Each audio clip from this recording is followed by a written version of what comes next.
CD Projekt Red released an important message about Cyberpunk 2077 problems, and basically they're saying something like, "We're sorry."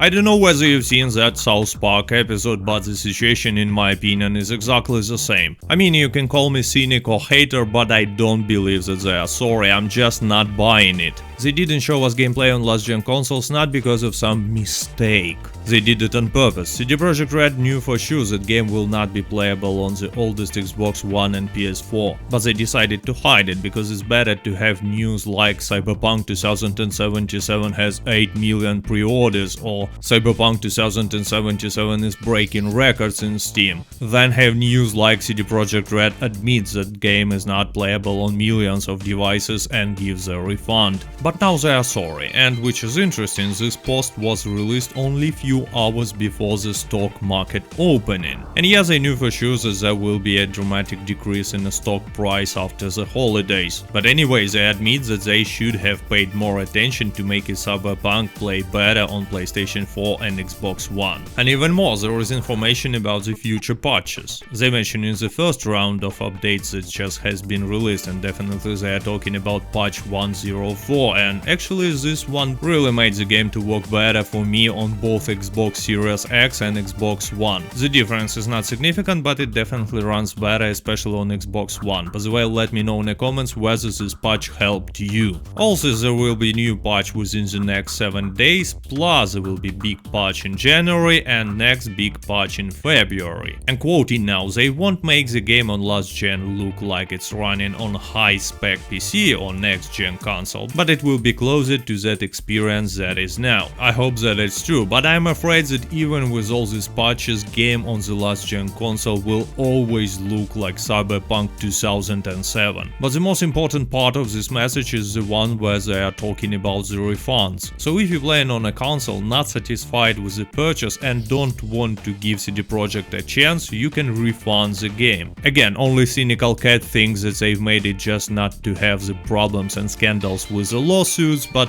who knows. Anyway, if you bought the digital code, just use refund system on PS Network or Xbox, and if you bought box version, just go to the store where you bought it and stay in the line for a few hours to refund it. If it's not possible, contact CD Projekt Red via email that they are given and they should give you a refund. So overall, they've made the only possible move in this situation. I mean, many people on Twitter see it as a generous move from the company because they care about even that idiots who don't understand that masterpiece game like that will not run smoothly on the old trash console, but they still care about them. I literally saw comments like that. It's a very popular but weird point of view because, you know, they advertised the game for the last gen consoles, they sold the game for the last gen consoles, and even more, all the information about the problems with Cyberpunk on the oldest consoles was hidden. And under these circumstances, some people really blame players who bought the game for the old consoles. I mean, it's nothing else but a victim blaming. Anyway, if you own the game on the consoles and don't satisfied with its quality, now you can easily refund it, and actually that's something that I suggest you to do because you would rather buy it on February after all these promised patches if they will help the game. Because I repeat, it's a great game, but there is no point to play it if you cannot enjoy it since you have too many technical problems. Anyway, not gonna take any more of your time, thank you for watching, до свидания.